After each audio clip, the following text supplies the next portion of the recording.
Hello and welcome to another build guide, and in today's video I will be showing you my I'm not sure what I could call it except for of the Arcane Master Temporal Explosion build.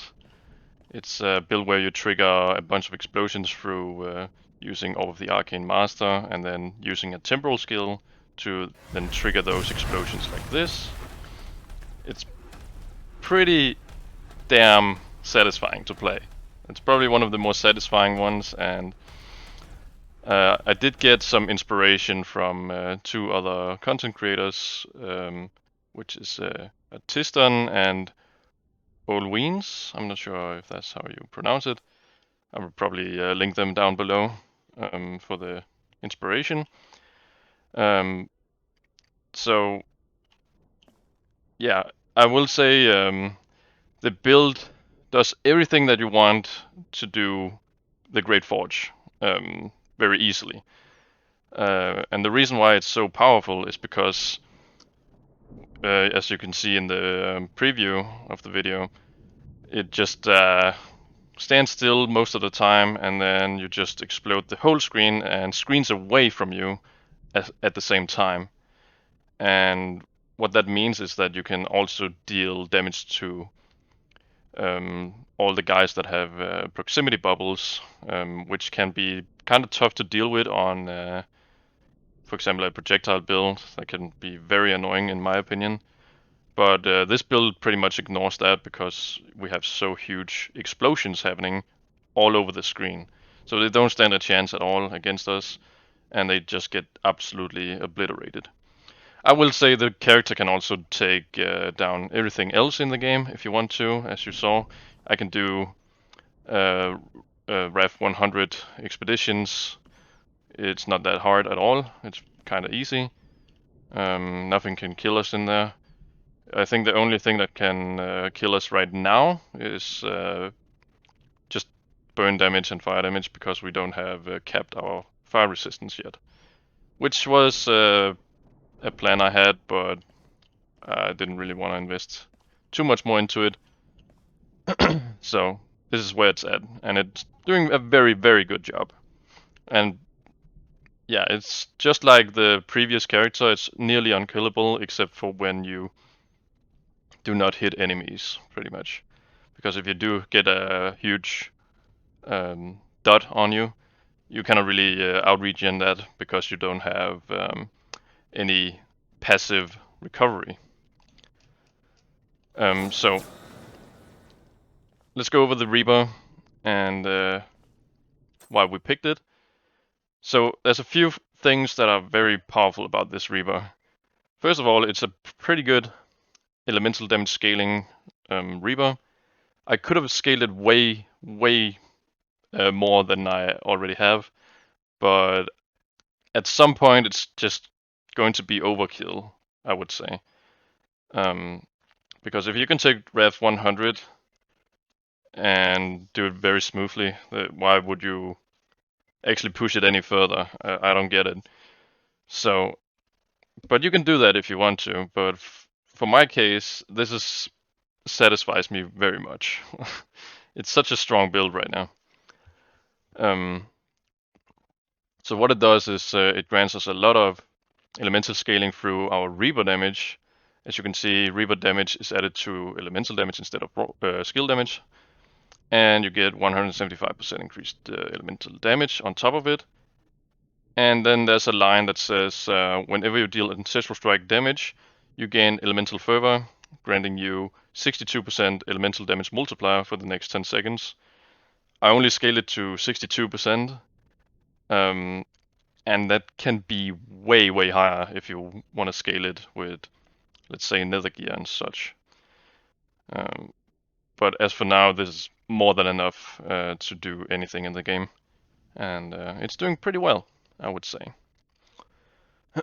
And as for the Reaper, I just went with the Nimble Warrior. I'm not sure what else could be better. I could probably take this one, the Rune of the Slorm Temple, which grants you a multiplier to your ultimatum instead. that would be probably a significantly higher single target damage output. But as for this setup, it's just a more automatic and very easy to play around with. And as you can see, we haven't leveled it up. The only thing we want is the crit chance and ancestral strike chance to multiply the damage output of the Reaper itself. But it doesn't really do that much right now. But if you want to scale it higher, you could probably just pick the Slorm Temple one. And I'm pretty lazy, so I usually just go with the ultimatum of flawless power. So you don't have to scale increased critical strike damage on gear, because that can take up a lot of stats on your items. And then you can just leave it for more, like, let's say, mobility or utility. That's a big trade-off, if you ask me. So I usually go with this one. It's very strong, very simple to use. And yeah, that's about it for the Reaper and Runes ultimatums. Let's go over the skills. This is the star of the show, and the most important part about the build itself. Let's go over this first. So Temporal Friction is our main damage dealer in this character. So it says whenever Temporal Arcane Missile, Temporal Attunement Pulse, Rift Nova, or Wall of Omen collides with Orb of the Arcane Master, it triggers Temporal Explosion.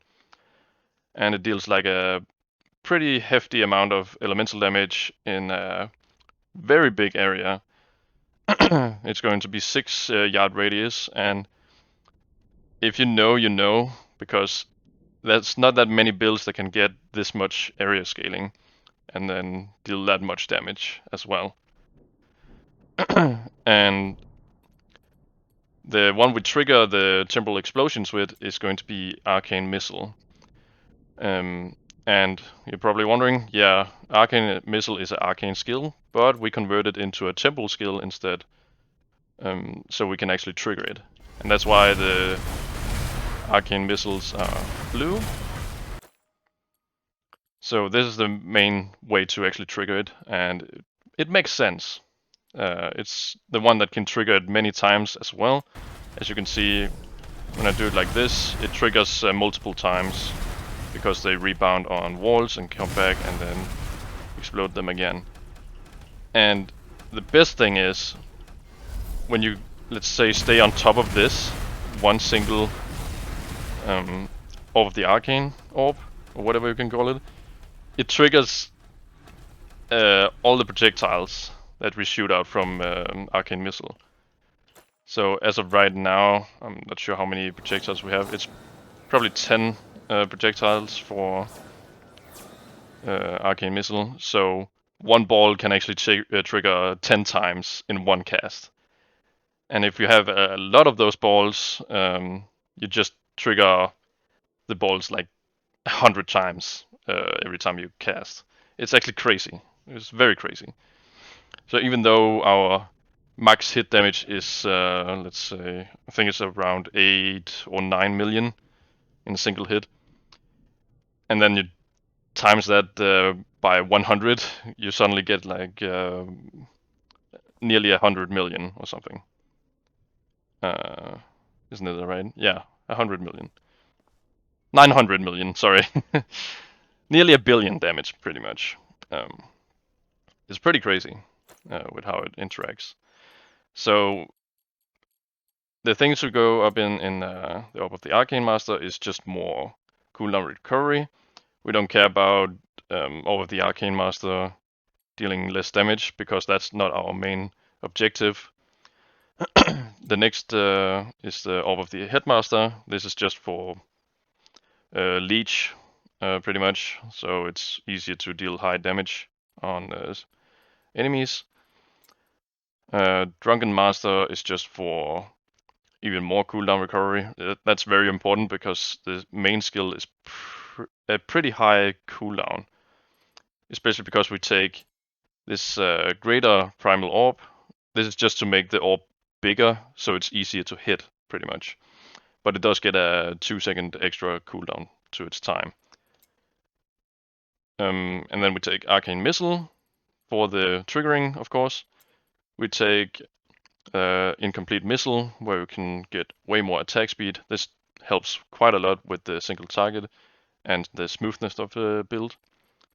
We took the Temporal Missile for converting it into a Temporal School, so we can actually trigger the explosions. We take Evolve and Overcome. This makes us able to scale one of, let's say, Pierce, Fork, and Rebound chance, and then it just takes the highest among these stats and then makes it equal to all of them at the same time. So if you have 100% Rebound chance, you get 100% Pierce and Fork chance as well. Very powerful and makes it very great for clearing as well. The next two ones are not as important, but still kind of good against, let's say, invincible enemies. And that's going to be Remnant of Arcane Missile have a 20% chance to apply Time Lock. This is a very great defensive stat. And the way we shoot Remnants is through Emblematic Missile. I'm not sure how you pronounce that. It just says whenever you cast Arcane Missile, you trigger a Remnant of Arcane Missile on a random enemy nearby for each non-arcanic emblem that you have. And we are Temporal School, so we're going to have the Temple orbs or emblems up at all times. So you shoot out 3 remnants every time you shoot Arcane Missile. That's very powerful in itself for the time lock, and it also makes up for some very high numbers on the highest damage dealt, but that's kind of cheating if you ask me. Okay, so the specialization, I picked Devoted Schooler because of a few things. You could pick a Phlegmatic caster. It does essentially make you deal more damage, or at least you have higher hits compared to the Devoted Schooler.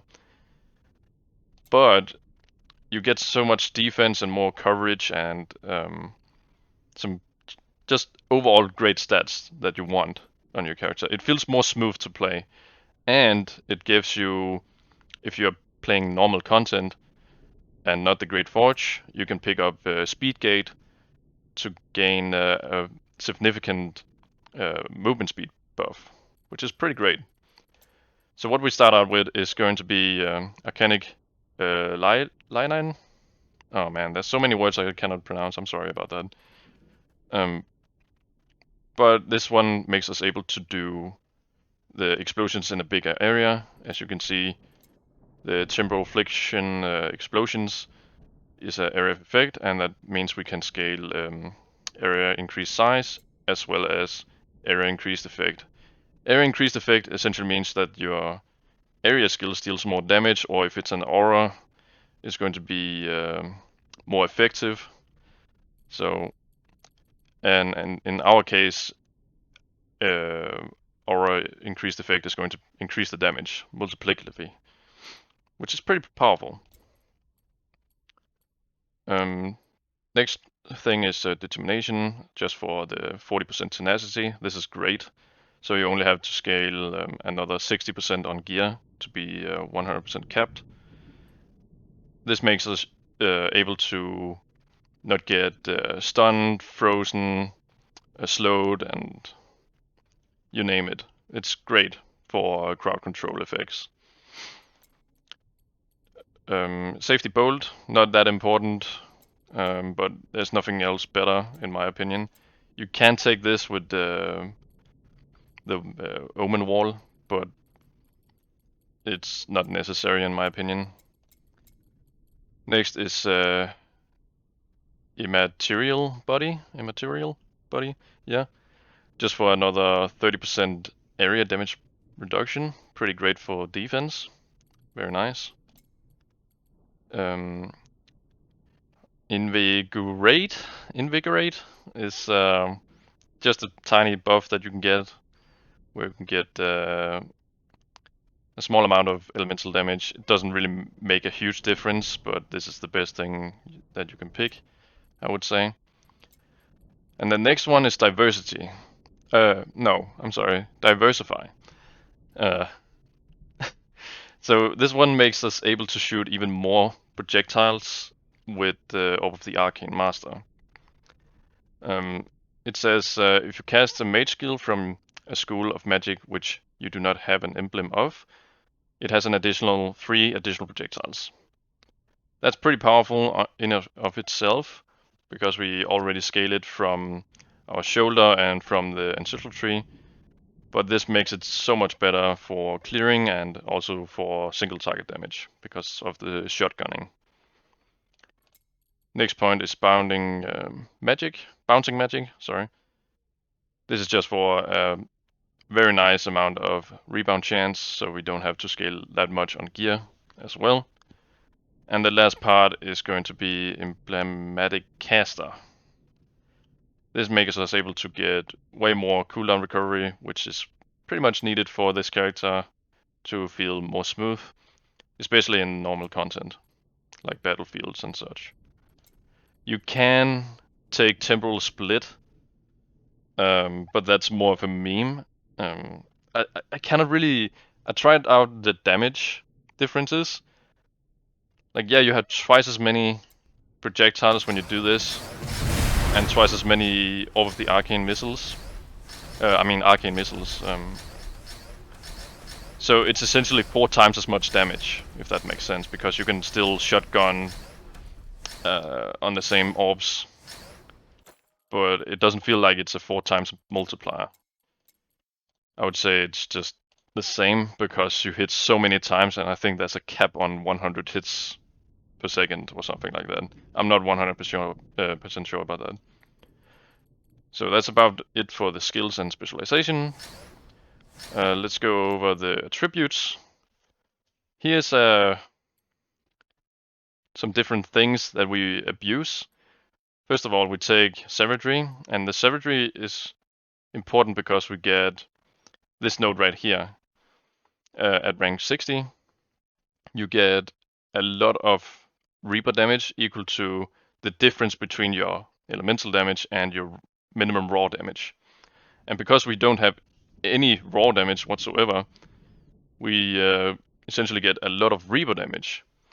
And because of the Reaper that we have right here, we get loads and loads of elemental damage out of it, which is pretty cool.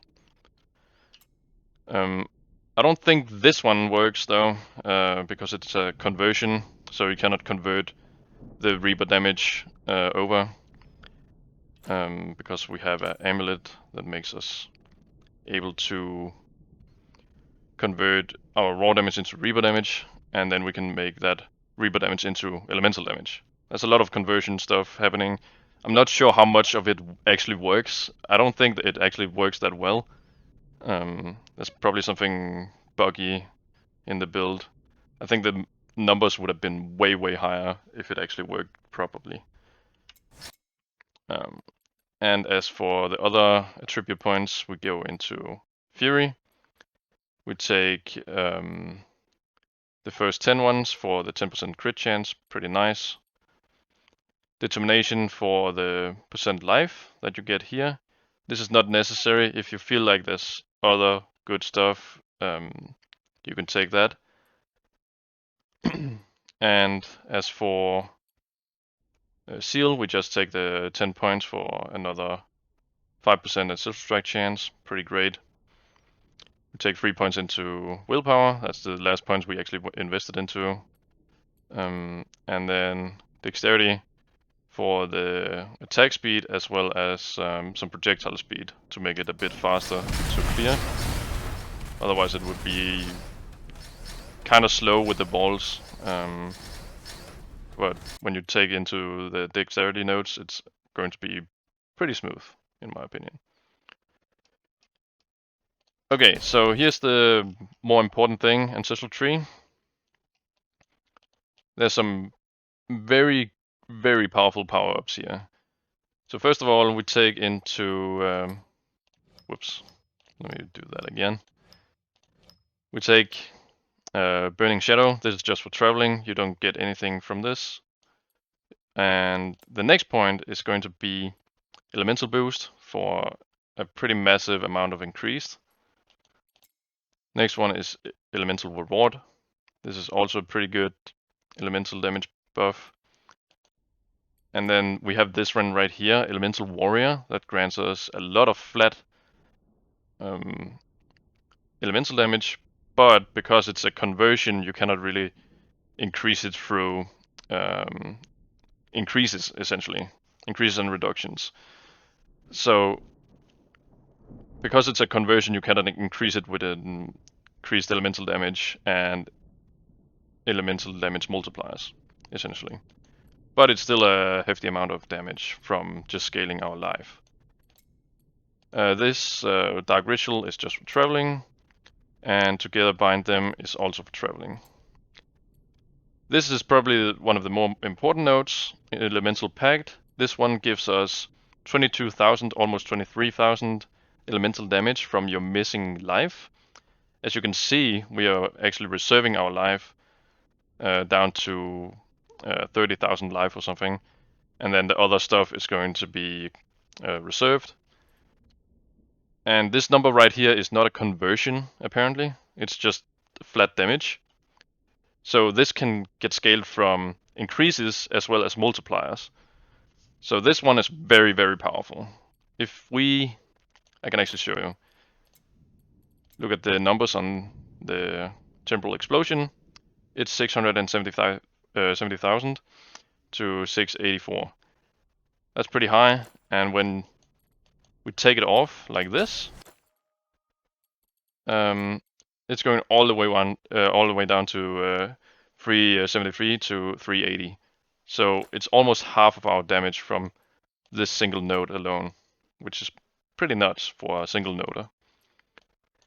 And then for the Ancestral, I think it's the first Ancestral Stone or whatever it's called, we take a Greater Quiver. So this just makes us able to shoot way more projectiles, and it also gives us an additional increase to the projectiles. This feels very nice to have, and way more smooth to play around with. So, let's go over the gear and why we picked them. I will link a planner in the description, of course, so it's easy to navigate through the character. So I won't be saying all the stats that you need, but I will be showing you what legendary pieces I use. So, the way we actually get on low life is through this chest right here. So, Chest of the Immense Vitality makes us able to reserve 50% of our life, but in return we get more life multiplier. So as you can see right now, it grants me 44% life multiplier. This is a very big multiplier. You can see I have 122, and if I take it off, we go all the way down to 84,000. That's a big deal because the more life we have reserved, the more life we get from the mana lock. I mean, the life lock. Very powerful. The next is going to be the Vitality chest. It's normally helmet that grants the max life multiplier, but we put it on a nether piece right here. And this nether piece is nearly perfect. It's nearly perfect. The only thing that can be changed is the fragments find. As you can see, the life is perfect. The percent life is also perfect. So that's a very big multiplier to our damage and defense. If I take it off right now, I'm pretty sure I'll lose like half of my life. Yeah, pretty much half of the life get lost from just one piece alone. That just goes to show how powerful pure modifiers is in this game. Next two things, I used this on the previous build guide as well. I think this is still one of the best defensive combos in the game. It's not even close. You use the Sherial's Pact compared in conjunction with the Sorwell's Pact. I'm not sure how we pronounce that either. So this means that whenever you deal damage and the damage exceeds 3% of your max life, it is then staggered over 10 seconds rather than being dealt instantly. So essentially, if you get hit for 3% of your max life, you take it as a damage over time instead. And because we're using the build legendary effect, you can then remove that dot from you whenever you deal an Ancestral Strike damage. And we do that constantly because of the Reaper and the Ancestral Strike chance we invest into. So everything that hits us for more than 3% of our life is pretty much nullified completely, and we pretty much ignore it. The most scary thing in the game for this character is going to be dots and so on. Next thing is going to be champions present. This makes us able to increase some modifiers in the ancestral tree, just like this one here, the elemental boost. This goes from rank 10 to rank 11 instead. This goes from rank 5 to 6. This goes from rank 10 to 11. It grants a lot of small bonuses. It should also give it to this, but I think it's bugged for some reason. I'm not sure why it's not at 11, because it's an elemental gift. And it specifically says that every ancestral gift grants us more +1 rank, I mean. But apparently it doesn't. The ring we're using on the left side is going to be the Vestment of Wraith. This is from a chest plate or body armor, I would say, where you can get evasion equal to the amount of life you have missing. And that also counts for life log, essentially. So when you have that much life and reserve it, you get a bunch of evasion rating. And evasion rating in this game is pretty nuts. Because you can see we have almost 86% chance to evade attacks. And that just means everything. It also means dots on ground, like lava pools. They have a hard time hitting you as well. So there's not that many things that actually hits us, and because of that, it's going to be so much more tanky compared to those who do not use evasion.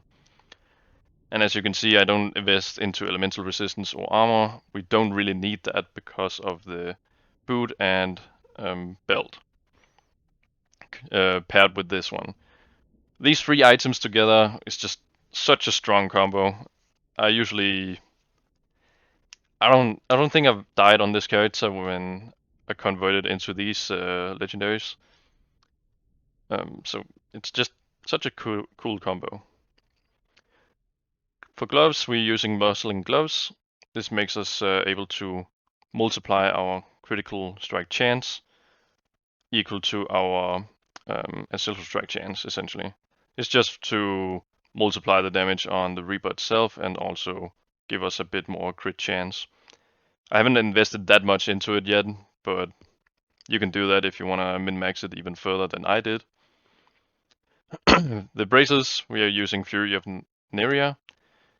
This is just for the juicy 21% elemental damage multiplier. There's nothing really to talk about here. It's just great. It's a great multiplier. One of the more important aspects of this character is going to be the Drunken Master, where you shoot 5 additional projectiles, and the downside is then that you cast it around you. But in this specific build, it's going to be a huge win for us. It just makes it able to clear way faster, you have more coverage, you still shotgun like crazy, even though it's around you. So this one is a big win in my book. And as well as the previous character build that I made, we're using Visage of Relentless Transference. This is the whenever you deal Ancestral Strike damage, you gain a Transference stacks up to 17. And then indirect damage deal 5% increased damage for each stack of Transference. This is such a powerful mechanic in the game because the Temporal Explosion is also an indirect damage. And you're probably wondering, how can this be indirect damage when it comes from a skill itself? The reason why is because it's not the Arcane Master hitting the target, it's actually just the triggered explosion, essentially. So this is not, what can you say, it's not part of the ability itself, it's something for itself. And that means it's an indirect damage. So we can then utilize this legendary effect to get up to double our damage if you get it to reinforcement 15. So this is just a no-brainer, it's so powerful. And for the last thing, we went with Steel Manipulator. This makes us able to get the raw damage converted into Reaper damage, and then we convert the Reaper damage into elemental damage. There's a lot of confusion happening. I'm not sure how well it works. I feel like it's still a bit buggy. I'm not sure. But there's a lot of cool things that we do with conversions and stuff. Let's go over the tabs. So you can see my stats. You can see I have a bunch of life, a bunch of Reaper damage, as you can see here, but that all gets converted. And this is our elemental damage as of right now. I have a bit of life leech and a bit of mana leech just to sustain ourselves, because we still do hit enemies with some elemental damage from both the Arcane Master and Arcane Missile. This is pretty much our sustain in life and mana. Tab 2, we don't have that much movement speed, but it's enough to get us somewhere. If you only want to do, let's say, the Great Forge, you could actually just invest out of movement speed and then pick something different entirely. Because in the Great Forge you don't really need the movement speed at all. And I have done the Great Forge so many times on this character. So if you want to do that, you can do that. We invested a lot of points into cooldown and attack speed, as you can see here. Our crit chance is not that big of a deal. It could be way higher. You can get it up to like 100, maybe even 200 if you heavily invest into it with nether gear. Ancestral strike chance is 31 almost. We have 100% elemental penetration. I only took this just to showcase the the RAF 100 expedition, because it makes such a huge difference if you do not have any elemental penetration as to 100% penetration, because they get so much flat elemental resistance in RAF 100. And then for the last page is this. You can see our area size is 100% and the area of effect is 30. You can scale both things more if you want to, because they're both great indirect damage increases, or at least the area sizes. The area of effect is just damage, essentially. Oh yeah, and another thing is shadow resistance, very important. It makes us able to recover all the time and not get that nasty shadow resistance debuff. So, highly recommend that.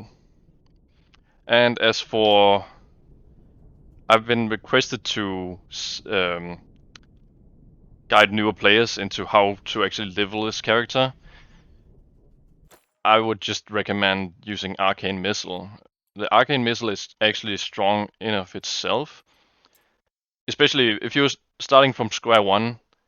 Arcane Funding is very powerful. This makes you able to not run out of mana at all. Invest into Remnant Wingman. Invest into Evolve and Overcome. Take the Arcane... no, that's not the one. This one. Remnant Time Lock, and then... let me see, what would be the best? Probably this one, paired with this one.